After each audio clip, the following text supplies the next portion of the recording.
गुरु जी बोले ऐसा है, मेरा अभी सूरत में सत्संग चल रहा है, यहाँ से सत्संग होते ही जयपुर में सत्संग होगा, जब जयपुर में सत्संग होगा तो मैं आता हूँ तब तक कैसे भी करके 2-4 दिन काट।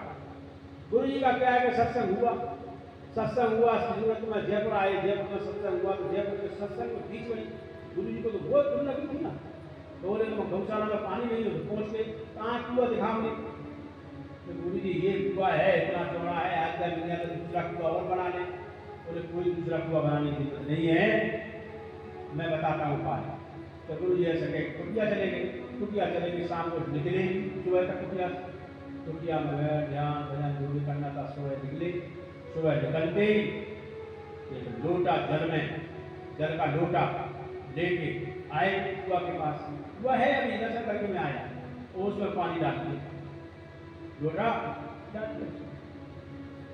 उसी दिन से आप अभी भी जाके दे सकते हो, राजस्थान के अंदर जहाँ निवाई है, जयपुर और टोंक रोड के बीच में निवाई है, अभी भी वहाँ गाय है, करीब 700-800 गाय अभी भी है, और गाय दूसरे आश्रम में शिफ्ट कर दी, और उसमें 4 पंप लगा दी खींचने वाली पानी, फिर भी पानी उसका अभी फूटता है।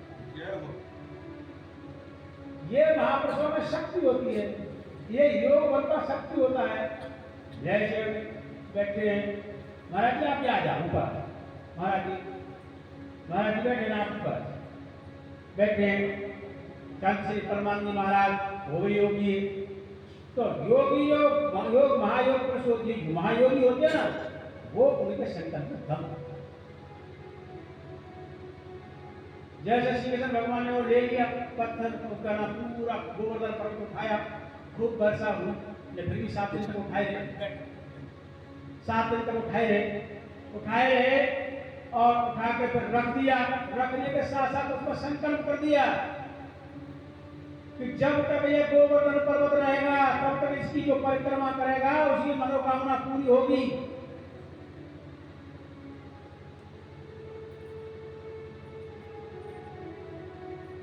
ऐसे ही हर आश्रम में लगभग थोड़े बहुत बचे होंगे, गुरु जी ने एक बट वृक्ष लगाया, उसको शक्कर करके, तो जो इसकी मनोकामना जो इसकी परिक्रमा करेगा 7, 5, 7, 11, 8 जो भी करेगा उसकी सारी मनोकामना 108 जो पाठ करेंगे उनके सारे काज। ऐसे महापुरुष मिले अपन, और फिर भी अपन फायदा उठाने से वंचित रह जाए तो हमसे ज्यादा कौन। जन्म से पहले मानो कि जन्म से पहले बापू जी का जन्म नहीं हुआ और सोने का झूला लेकर कोई व्यापारी आया वो देखो और देखे वो जब तक अंदर पैसे लेने जाए तब तक बाहर देखते तो वहां है ही सोने का झूला व्यापारी फ्री में दे जाए, दे सकता है क्या? अरे वो ही देवता आया कि तुम्हारे बच्चा पैदा हुआ ही नहीं अभी तो। बोले क्यों आए हो? अरे कि आपके यहाँ कोई बच्चा पैदा होने वाला है, तुम्हें कैसे पता पड़ी? अरे पता पड़ जाती है, शुभ काम को पता नहीं पड़ते क्या? ये झूला लाया, उसको पकड़ो, झूला देखने के लिए लाया और जब तक वो दिखा अभी बोल की तो बात ही नहीं थी, इतना भारी झूला इतना पैसे का, तो जब तक दूसरा बुलाने गए दिखाया ये किया वो किया तब तक तो पता ही नहीं कहाँ है बात है। महापुरुष क्या करते हैं, समाज के अंदर जो कुरीति बन जाती है उसको भी खत्म करते हैं, उसी हिसाब से जन्म नहीं लेते, उसी हिसाब से मरण नहीं करते। कबीरदास जी का नाम सबने सुना है, वो प्रसिद्ध महापुरुष थे। कबीरदास जी कुछ दिनों में क्या था, काशी में जो मरता है उसकी उद्धार हो जाता है और मगहर में जो मरता है वो कबीर को नरक में जाता है। जैसी कहावत थी ना, बोले फिर मगहर में जब शरीर छोड़ता। और आपने सुना होगा कि कबीरदास जी ने शरीर कहाँ छोड़ा? मगहर में छोड़ा। क्यों? समाज के अंदर कुरीति फैल गई, तो मगहर में मरने से नरक मिलेगा और काशी में मरने से स्वर्ग मिलेगा। अरे काशी में मरने से स्वर्ग मिलता है, उद्धार होता है, लेकिन मगहर में मरने से कोई नरक थोड़ी मिलता है। ये बात तो सही है, अगर काशी में मिलकर उद्धार होता है, स्वर्ग मिलता है, वैकुंठ मिलता है, जन्म मरण से मुक्ति हो जाती है, लेकिन मगहर में मरने से नरक नहीं मिलता। कविता जी बोले मैं वही छोड़ूंगा, वही दिल छोड़ा। क्यों? समाज की कुरीति खत्म करने के लिए। ऐसे ही जब बापू जी का जन्म हुआ तो 3 बहन के बाद अगर 3 लड़कियों के बाद लड़का होता है तो समाज में ये प्रचलित है तो वो दुखदायी होता है, घर में दरिद्रता लाता है, संकट होते हैं, हारी बुखारी बीमारी कांटे से लगे, ये मानता है ना? मानियों को पूछो, तीन बहनों के बाद लड़का होता है, तीन लड़कियों के बाद लड़का होता है, उत्तरेखंड कहलाता है कि तीन बच्चियों के बाद हुआ है। वो मान्यता बापू ने तोड़ी कि नहीं तोड़ी ना। तीन बहन, तीन से बड़ी, तीन बहन के बाद हुआ गुरु जी का जन्म हुआ। तीन बहन के बाद जो आता, तीन बहन के बाद जो आता, पुत्र महेंद्र कहलाता, पुत्र महेंद्र कहलाता, होता अशुभ मंगलकारी, होता अशुभ मंगलकारी, दरिद्र तालाता है भारी, दरिद्र तालाता है भारी, विपरीत किंतु दिया दिखाई, विपरीत किंतु दिया दिखाई, घर में जैसे लक्ष्मी आई, घर में जैसे लक्ष्मी आई। तीन महीने के बाद तो ये जो प्रचलित कहानी थी, तीन में प्रताप की 3 महीने के बाद, 3 महीनों के बाद जो आता है वो बच्चा तो दर आता है, वहां पर लक्ष्मी दर होगी। तो जो चेतन को जड़ करे और जड़े करे चैतन्य, ऐसे सदगुरुदेव को भजे जीव हो।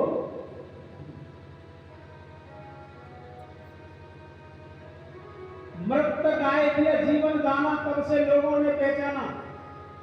द्वार पर कहते नारायण हर लेने जाते, कभी मत कभी तब से ये सत्संग सुनाते, सभी आरती शांति पाते, जो आया उद्धार कर दिया भक्त का बेड़ा। मृत गाय पड़ी थी, लड़का एक जान था, अरे बच्चे ये क्या है, तो अरे बाबा जी गाय मर गई है। तो लोग उसको देख रहे हैं, 2-3 घंटे से वही पड़ी है। अच्छा जरा कमंडल में जल्दी आओ, ले हाथ कर कमंडल में जल्दी आओ, ले जा और उसको गाय के ऊपर छिड़क देना, गाय के ऊपर छिड़काना, गाय चिल्ला के निकल बात। तो उसको लोग क्या समझते?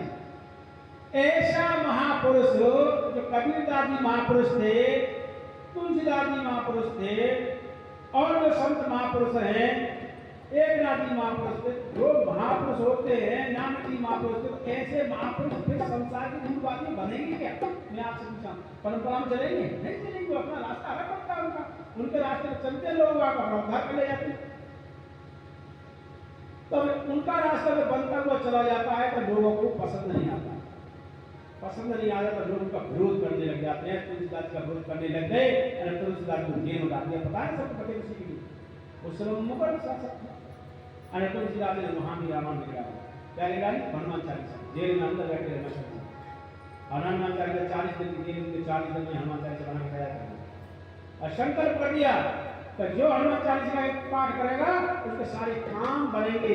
किसने संकल्प किया? तुलसीदास जी ने। हमारे तुम्हारे संकल्प क्यों नहीं फलते? क्योंकि हम निसंकल्प अवस्था में भी पहुंचे नहीं, हम नित्य के साथ हुए नहीं, अनंत के साथ ही खेल रहे। अनंत क्या है? काम, क्रोध, काम आया में चला गया, क्रोध आया में चला गया, ये सब अनित्य। अनित्य के साथ हमारा जीवन हिल मिल गया। जड़ चेतन ग्रंथ पड़ गई, यद्यपि मृषा छूटत कठिनाई। जड़ और चेतन की ग्रंथि है वो बन गई, वो गांठ हालांकि छूटी है, कभी छूटने में बहुत कठिनाई है। कभी तुलसीदास जी बोला, और जो चेतन को जड़ करे, जड़े गए चेतन। जैसे गाय तो मर गई थी, जड़ था, जड़ को भी पानी झड़क के अपना संकल्प कर दिया, तो संकल्प से गाय जिंदी हो गई और जड़ को चेतन कर दिया। इसी प्रकार से आप सब लोगों ने सुना होगा कि बापू जी का भांजे का आश्रम रहता था। कोई घर का मेहमान था, बापू जी बैठे सत्संग कर रहे थे, सबको दर्शन दे रहे थे। 4 लाख इधर 8-8 10 लाख जल्दी बहुत बड़ी। गुरु जी के पास वो आया, घर का झंझट उनका। बापू जी बोले अच्छा ऐसा कर लो, ऐसा कर लो। वो सुना नहीं, वो चला गया। बोले इधर आ, इधर आ, इधर आ, सुन सुन सुन सुन। नहीं सुनता, मत मन सुन। ऊंची सड़क के सुनना बंद। तो चेतना थी ना, चेतना में काम करना छोड़। तो जो चेतन को जड़ करे, बोलो जो चेतन को जड़ करे, जड़ करे चेतन, जड़ करे चेतन। ऐसे सद्गुरुदेव को, ऐसे सद्गुरुदेव को, भजे जीव को धन्य, भजे जीव को और कितने 14-15 है तो चमत्कार सीधा से रामायण में नहीं हुए। बाकी का हर साधक के अंदर जीवन में कितने कितने चमत्कार हुए उनका अनुभव है। मैं लेखन बैठा था एक साधक की किताब बन जाएगी बनेगी नहीं बनेगी ऊंचे साधक के अंदर बैठे तब लोग जुड़े हैं ना चमत्कार को नमस्कार करते हैं बाकी वो नहीं आएंगे तो ऐसे नहीं आएंगे क्योंकि मीडिया वालों ने इसने उसने सब लोगों ने भ्रमित कर दिया इतना समाज को भ्रमित कर दिया तब इतना ही जब सुप्रचार होगा तो भी आ जाएंगे कह रहे थे हम तो बोल सदगुरुदेव भगवान की जय। तो जो चेतन को जड़ करे जड़े करे चेतन ऐसे सदगुरुदेव को भले जीव। और संतों की तो महिमा क्या अरे परमात्मा को भजते नित्य के साथ रहते किसके साथ नित्य के साथ पास पतास रहे उसे अपने पास रखते हैं। शिव जी ने अर्जुन को दिया है गुरु जी ने हमें बताया है वही पास पतास करके अपन व्याख्या करें वो पास पतास सब अपने पास रखो फिर देखो। अरे काम में गिरो नहीं क्रोध में गिरो नहीं लोभ मोह में फंसो नहीं राग रोष करो नहीं दुख सुख के ऊपर पैर रख के जियो मस्त जीवन में खुशहाल सुखी जीवन सम्मानित जीवन और मस्त जीवन स्वस्थ जीवन होगा। और जब सबको ये सब होगा तो परमात्मा तो वैसी प्रकट हो जाएगा होगा कि नहीं होगा जब थोड़ा सा मान प्रकट लगा के देखो होगा कि नहीं होगा बाबा जी तुम्हारे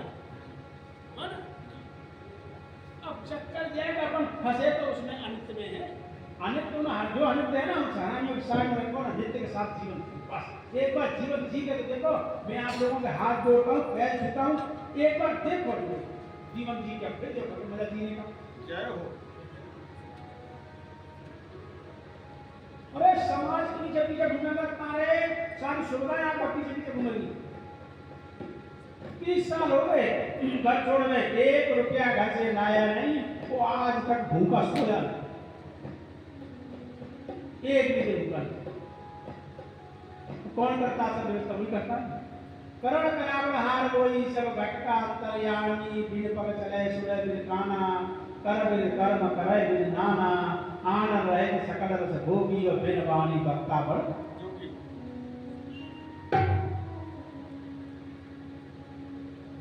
कान तो वही को वही जब डेड बॉडी हो जाती है तो कान तो वही को वही आंख वही को वही जीभ वही को वही फिर कान सुनते क्यों नहीं है कान तो उसमें लगे हुए अभी तो जले नहीं आंखें तो उसमें लगी हुई है अभी जली नहीं क्यों नहीं देखती जीभ तो लगी हुई है क्यों नहीं बोलती कि जो बोलने वाला था और जो प्राणों की झोंपड़ी जो चल रही थी वो प्राण और चेतना का कनेक्शन कट हो गया तो जिसकी सत्ता से कान सुन रहे थे जिसकी सत्ता से आंख देख रही थी जिसकी सत्ता से जीभ बोल रही थी जिसकी सत्ता से पैर चल रहे थे और जिसकी सत्ता से हाथ कार्य कर रहे थे उससे कनेक्शन हो गया तो जिससे अभी कनेक्शन कट गया तो भैया भाई ये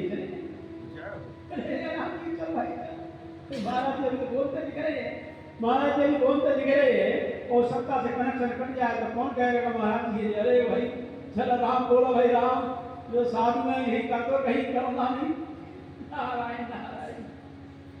तो कहने का मतलब ये है कि जिसकी सत्ता से सुना जाता है वो चेतन स्वरूप परमात्मा कौन है वो अपना अंतर्यामी जो पहले था अभी है बाद में रहेगा बचपन में था जवानी में बुढ़ापे में भी है वो सतस्वरूप परमात्मा और अंदर से जो आनंद आता है उसकी भक्ति करते हैं और उसका कीर्तन करते हैं अंदर से आनंद आता है वो आनंद स्वरूप परमात्मा वो गोपमान स्वरूप परमात्मा वही का वही परमात्मा जो नित्य है वो अपना नित्य अपना आपा है और वो उसके साथ अपने मिलकर रहना है न कहीं न हानियों के साथ मिलकर रहना हो काम करो जब ऐसा हो जाएगा तो हो गया साक्षात्कार और क्या करना है घटना अपने आप घटने लग जाएगी घटना सब करते नहीं है सब लोग चमत्कार करते नहीं है अपने आप का हो जाता है जैसे तुलसीदास जी हो गया अरे बाबा जी ऐसे आशीर्वाद दे दो ये बोलेगा तुलसी ऐसे बाबा ने क्या ठीक है जिंदा हो गया मतलब बोले अरे तो कैसे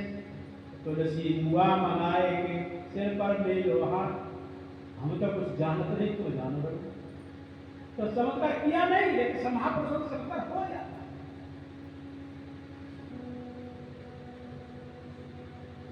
तो जब भी कई आश्रम में जाओ वही आश्रम में भी कान मानपुर आश्रम में और आसपास जाकर वहाँ वट वृक्ष परिक्रमा करके आओ, अपनी मनोकामना पूरी करो।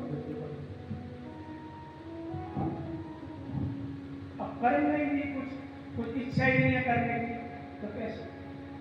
परमात्मा को भजते 3 संत थे, समकालीन 3 संत थे, जारे थे, उनका जीवन फरियाद में नहीं था। सुमिरन भी करे और शिकायत भी, परमात्मा को सुमिरन करते और शिकायत भी करते हैं, तुमने ऐसा नहीं किया, मेरी बच्ची की शादी नहीं की, मेरा बच्चा ऐसा हो गया, बच्चा लंगड़ा कर दिया, तुमने ये कर दिया, वो कर दिया। सुमिरन भी करे शिकायत भी, परमात्मा को सुमिरन भी करते और शिकायत भी करते। ये नहीं भक्ति का लक्षण है। भक्ति का लक्षण अभी भजन सुनाऊंगा, थोड़ा कच्चे दिख रहे हैं मुझे, बाबा तो होशियार है, थोड़ा बयान है ये थोड़ा कच्चे राग बनता नहीं, मैं बोला नहीं अभी, ताल अलग है, राग अलग है, आप बस समझ जाओ। तो तीनों संत गए, घूमते घामते गुरुद्वारा मंदिर में पहुंचे, हे भगवान, हे मेरे प्रभु, प्यारे संत लोग आए हैं, आपस में बात कर रहे थे, बोले मैं दर्शन करके आता हूँ, तुकाराम बोले मैं दर्शन करके आता हूँ। गए मंदिर में अंदर, तो महाराष्ट्र के तीनों संत थे, तो महाराष्ट्र में भगवान विठ्ठल भगवान, विठ्ठला, हे मेरे प्रभु, हे महादेवा, मेरा महादेव तू ही है, कृष्ण मेरे लिए तू ही है, राम भी तू ही है, मेरा सर्वेश्वर तू ही है प्रभु, तेरी बड़ी कृपा है मेरे ऊपर। हे मेरे नाथ, मेरी पत्नी, मतलब तुकाराम जी की पत्नी शादी हुई थी, तो ऐसे ही करके सी दिनों रात झगड़ा झगड़ा झगड़ा झगड़ा झगड़ा के चक्कर में चले गए, चक्कर में ध्यान करने लगी। कभी कभी झगड़ा इतना बढ़ जाता था, चल जाता था झगड़ा, तो बकते थे तुकाराम जी अगर ध्यान कर रहे थे, हे प्रभु, तूने मुझे इतनी झगड़ालू पत्नी दी है, कितनी तेरी कृपा है, अगर इतनी झगड़ालू पत्नी नहीं देता तो मैं तेरी भक्ति नहीं कर सकता। वही संसार में लगा रहता, 2-4 बच्चे होते, पढ़ाई लिखाई, खाने पीने की व्यवस्था, उनकी जिम्मेदारी पूरी, पैसों की जिम्मेदारी, गृहस्थी चलाने की जिम्मेदारी, इसमें फंसे जाकर लगा है, खुद परमात्मा के सामने भूल जाता है। एक नाथ जी महाराज की पत्नी बन गया, और प्रभु, हे विठ्ठला, हो गए एक नाथ जी महाराज, तेरी कितनी कृपा है, मुझे ऐसी सुंदर पत्नी दी, मेरी पत्नी ऐसी तुमने सुलक्षणा दी, सुंदर मतलब सुलक्षणा, तो मैं पूजा करने बैठूं उससे पहले जल भर के रख दे, अगरबत्ती कर दे, फोटो परमात्मा के सामने रख दे, चौका सब पूरा सफाई पाई पहुंचा, इतनी सहयोगी पत्नी थी, सारी सेवा मेरा सहयोग करती है, तेरी बड़ी कृपा है, अगर तेरी ऐसी कृपा नहीं होती तो मैं तेरी भक्ति नहीं करता। अब देखना है उसकी पत्नी का जब झगड़ा लो तो ये परमात्मा को धन्यवाद दे रहा है, और दूसरे शब्द एक नाथ की पत्नी सहकारिता सहयोग करने वाली, तो भी परमात्मा को धन्यवाद दे रहा है। और नरसिंह मेहता की पत्नी चली तो बोल गए, और हे विठ्ठला, तेरी बड़ी कृपा, अगर पत्नी होती तो पता नहीं झगड़ा करती, मैं झगड़े के चक्कर में रह जाता, तेरी भक्ति नहीं कर पाता।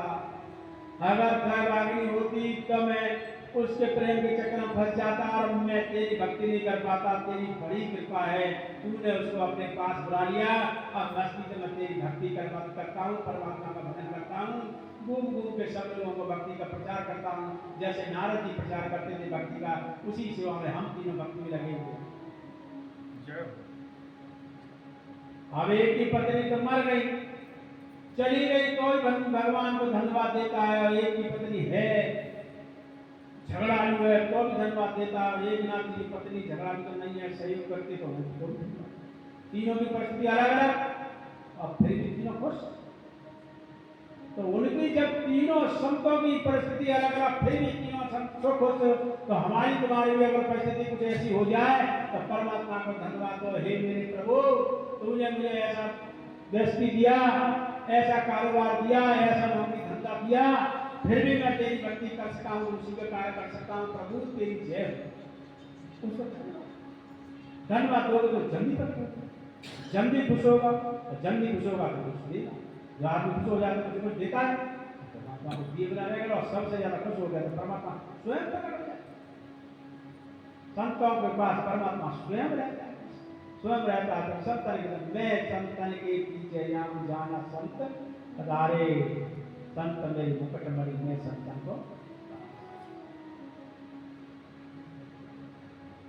रास्ता सरल नहीं, अपन लोगों ने जटिल बनाया। जटिलता की वजह से काम पिढ़िया दिया, सीधा सीधा काम। जो नित्य है उसके साथ रहो, जो अनित्य है उसको तुम अलग साथ कर। इतना नहीं कर सकते अपन लोग, हाँ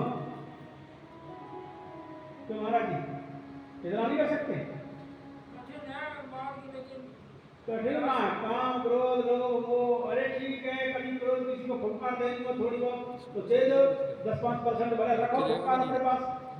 कभी गृहस्थी का गाला चलाने के लिए वाक्य का नहीं, अब क्या बन गई गांठ, अच्छा भले 10 साल रह जाए फिर भी इसने ऐसा मुझसे कैसे दिया, कह दिया अपने दिल को स्वच्छ रखो, परमात्मा की प्रीति में रखो, भक्ति में रखो, अपने नित्य के साथ रहो, अनित्य के साथ इतने घुल मिल गए कि नित्य के साथ जगह नहीं, परमात्मा के साथ रहने के लिए समय नहीं मिलता।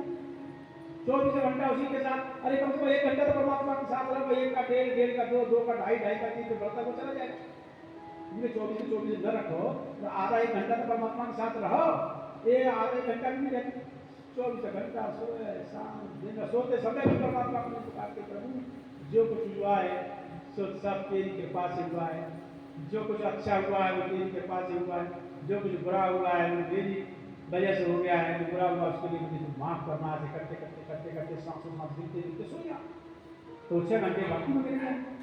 सुबह उठे फिर उसको धन्यवाद दो, तेरी कृपा से जगाना हाथ करण करावण हाथ कोई सब घटका अंतर्यामी तो वही है ना, जगाने वाला तो वही है, जगाने वाला वही है। तो जगान जिसने मुझे जगाया है, जिसने मुझे जगाया है वहां प्रभु की जय हो, उसका धन्यवाद है। तो जल्दी खुश होगा तो भक्ति को मार्ग पर लगाएगा, तो भक्ति मार्ग लगाया तो जो हो गई क्या श्रवण भक्ति हो गई, मनन किया, मनन करके उसको अमर में ले आई, अमर में ले आई। करना क्या है, थोड़ा सा काम करना है, इसको नहीं करना। कीर्तन भक्ति में चलती है, नमः शिवाय ओम नमः शिवाय, नमः शिवाय ओम नमः शिवाय, हर हर भोले नमः शिवाय, हर हर भोले नमः शिवाय, नमः शिवाय ओम नमः शिवाय, नमः शिवाय ओम नमः शिवाय, नमः शिवाय ओम नमः शिवाय, नमः शिवाय ओम नमः शिवाय, हर हर भोले नमः शिवाय, हर हर भोले नमः शिवाय। शक्ति दाता शांति दाता, शक्ति दाता शांति दाता, हर हर भोले नमः शिवाय, हर हर भोले नमः शिवाय। भक्ति दाता मुक्ति दाता, भक्ति दाता मुक्ति दाता, हर हर भोले नमः शिवाय, हर हर भोले नमः शिवाय, नमः शिवाय ओम नमः शिवाय, नमः शिवाय ओम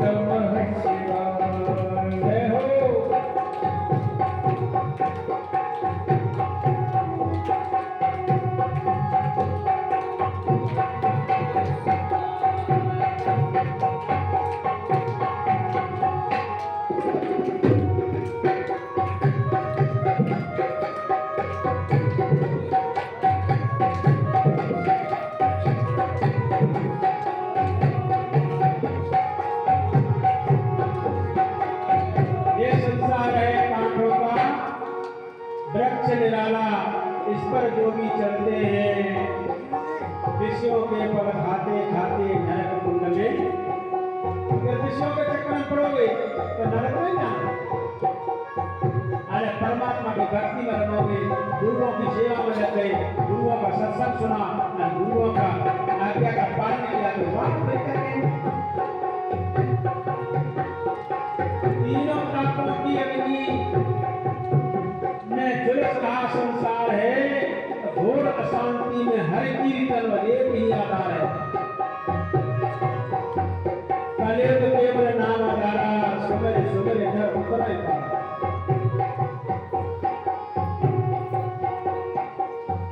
गोविंदा गोविंदा गोविंदा भज गोविंदा गोविंदा गोविंदा गोविंदा भज गोविंदा गोविंदा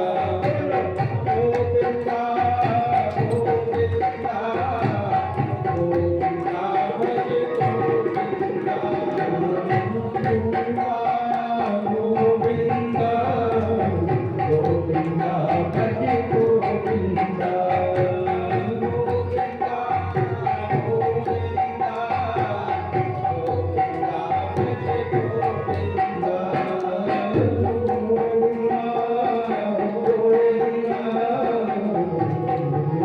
भज गोविंदा गोविंदा तो आपको सबसे जिसका तुम्हारा इष्ट है वो इष्ट का यहाँ पर ध्यान, उसका फोटो यहाँ, आपका इष्ट भगवान गुरु जिसको भी मानते हो, ओंकार जिसको भी मानते हो, स्वास्थ्य जिसको भी जिसको मानते हो उसका फोटो यहाँ ले आओ। एकदम मस्ती में भाव भाव ही कारण ईश है न स्वर्ण काठ पाषाण सत्य चित आनंद रूप है व्यापक है। भाव से ही है, मूर्ति का पत्थर की है, सोने की अथवा तो चांदी की अथवा तो धातु की जैसी मूर्ति है ना, वो तो अपन ने गढ़ी है, अपन तो कारीगर है तो अपन ही होता इंसान की, अपन ने गढ़ी है। लेकिन अगर भाव प्रबल है जो मूर्ति पत्थर की नहीं है, वो साक्षात भगवान है मेरे, भगवान है। ऐसे भाव से अगर भजन करोगे ना तो वो साक्षात भगवान है। और पत्थर के जांट भाव किया तो उसके लिए धना जाट में और पत्थर का सिलवट रहता, उसी में भगवान प्रकट हो गए। क्यों? तो पत्थर का टुकड़ा धन्ना जाट के लिए वो भगवान का भाव क्या था? भाव ही कारण ईश है न स्वर्ण काठ पास। भाव आपका कैसा मुक्त ये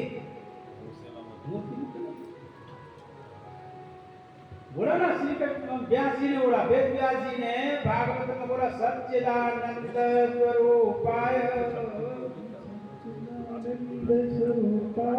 रोटी तो खा के आए हो, आप मेरे सामने खा रहे थे, आवाज क्यों नहीं निकलती? सच्चिदानंद स्वरूपाय सच्चिदानंद स्वरूपाय विश्वोत्पत्त्यादि हेतवे विश्वोत्पत्त्यादि हेतवे तापत्रय विनाशाय तापत्रय विनाशाय श्री कृष्णाय वयं नमः श्री कृष्णाय वयं नमः। जो सत है, जो चेतन है, जो सत्स्वरूप परमात्मा, चेतन स्वरूप परमात्मा, अनंत स्वरूप परमात्मा, जो अनंत अनंत ब्रह्मांड में निर्विकार रूप से जो भ्रम रहा है, जो पूरे विश्व का उत्पत्ति करता है, संहार करता है और वही पालन भी करता है, जो दैहिक दैविक तापों को, तीनों तापों का संहार करता है, मिटाता है, दुख से निकालता है, दुख में भी साथ देता है, सुख में शाबाशी देता है, वो निर्विकार रूप नारायण अब साकार रूप होकर कृष्ण के रूप में आया है। हे कृष्ण भगवान, मेरा आपको बारंबार बोलो ना वेद व्यास जी, सच्चिदानंद स्वरूपाय विश्व उत्पत्त्यादि हेतवे तापत्रय विनाशाय, तीनों तापों का विनाश करता है। ऐसे श्री कृष्ण भगवान को मेरा प्रणाम है। श्री कृष्णाय वयं। तो जो अपना परमात्मा निराकार भी है, साकार होने में उसको देर नहीं लगती, सिलवट्टा साकार हो गए। तुलसीदास जी ने साकार किया कि नहीं किया?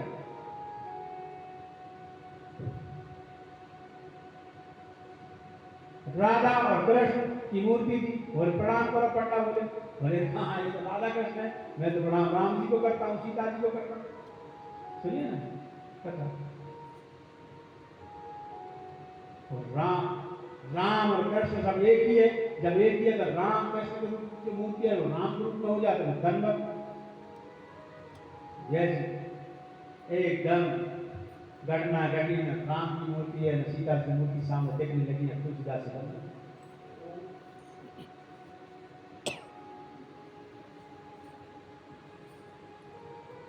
वो सक्षम है, कुछ नहीं कर सकते। और प्रत्येक इंसान सक्षम है इसमें। क्यों? परमात्मा तो अपने अंदर ही है, अंतर्यामी होकर बैठा है। लेकिन शक्तियां तब कैसे गई? वो शक्तियां तब ऐसे गई कि हम जो विकार है उनके साथ हो लिए और जो परमात्मा है नित्य सदा है उसको अपने अलग कर दिया। जिसके साथ रहना चाहिए था उसके साथ तो रहे नहीं, और जिसके साथ नहीं रहना चाहिए था उसके साथ भूल गए। बस इतना अंतर हुआ है, बाकी कुछ हुआ नहीं। इतना थोड़ा सा मोड़ लो भाई, समुद्र में बीच में नाव खड़ी है, हो यो थोड़ा मुख किया तो पहुंची मद्रास, और थोड़ा ऐसे मुख किया तो पहुंची पाकिस्तान। यूं खड़ी है, यूं इधर गई पाकिस्तान। थोड़ा सा दिशा ही तो मोड़नी है, मन की दिशा ही तो मोड़नी है। और क्या करना? मन के हारे हारे, मन के जीते जीत, पार ब्रह्म को पाइए तो मनी का प्रतिष्ठा क्या है? और कोई शिष्य सदगुरु का शिष्य होगा, कुछ उतावले शिष्य भी होते हैं, कुछ होता नहीं है, क्या करे क्या नहीं करे। संत के पास पहुंच गया, बोले कि भैया ऐसी बात है, किसी भक्त के पास पहुंच गया, हम तो भैया बहुत भगवान का भजन करते हैं लेकिन मन भूत कोई प्रकट ही नहीं होता परमात्मा।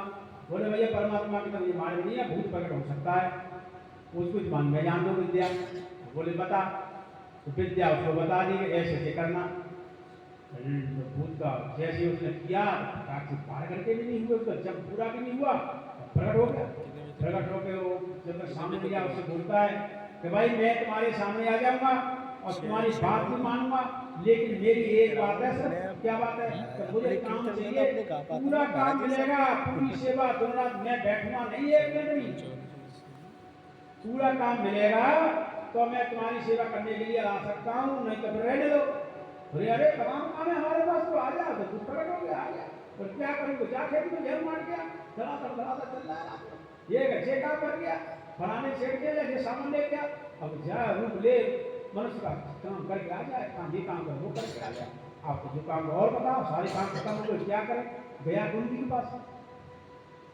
तो व्यक्ति बोले गुरु जी ऐसे ऐसे बात है, मैं तो चक्कर में पड़ गया, मैंने ऐसे ऐसे बोल भजन ध्यान किया तो प्रकट हो गया। अब उसकी एक शर्त थी, काम बताओ नहीं तो तुझे मार डालूंगा। तो मेरे नंबर आने वाला है, मैं क्या करूं?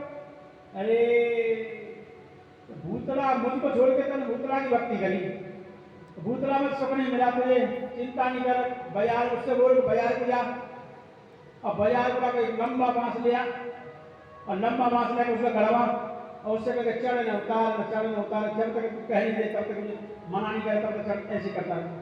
वो गया, बोले अरे कहाँ गया? बोले जी हाजिर, लंबा बांस खरीद के लाए।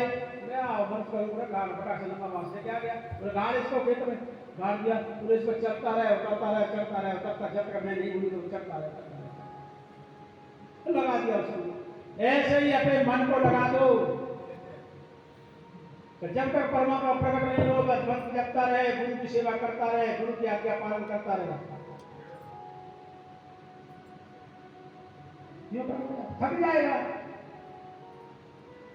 जाएगा और थक कर तुम्हारे सामने हाजिर हो जाएगा। फिर कभी जलेबी नहीं मांगे, कभी रबड़ी नहीं मांगेगा, जो जैसा सात्विक भोजन होगा शरीर के लिए खाओ, सात्विक कपड़े शरीर के लिए पहनो। तो ये नहीं है कि कीर्तन सुनाइए, कीर्तन सुनो, नारायण हरि नारायण हरि नारायण। मेरे कीर्तन बजे बजा नहीं पाते थे, अपने